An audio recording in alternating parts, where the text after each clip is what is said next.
Excellent, absolutely.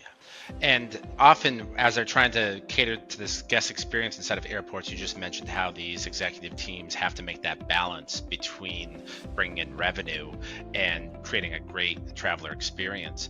Do you find that there's often need to create carve-outs for local brands, and how does Enliven handle that? A lot of times when we're talking about pouring rights, there's this trepidation that if you only have one major beverage company, you're limiting choice for the consumers, right? And the last thing you want to do is create an experience that limits folks when you're trying to please them. And so, first step is just exposing those executives to the portfolios that the major beverage companies have. Most of the time, people are shocked with how many different brands and products actually fall under the umbrella of a major beverage company. And so lots of name brands, lots of niche brands have been purchased by the major companies that fit a lot of needs. And then once you get through that, obviously local entrepreneurs and local beverages are important, especially if you think about some regions have cult followings around certain beverages that one of the major beverage companies maybe doesn't have. So that's all part of our discovery process to see what's important.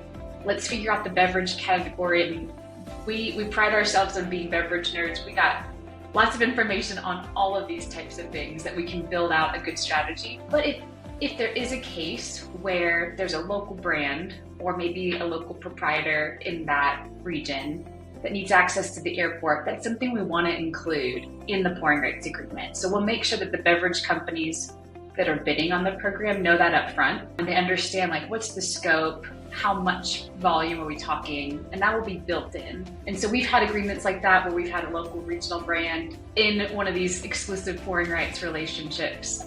And we really focus on making sure that the merchants at the airport benefit. So we want to make sure that we're thinking about some of the big crowd pleasers. So absolutely.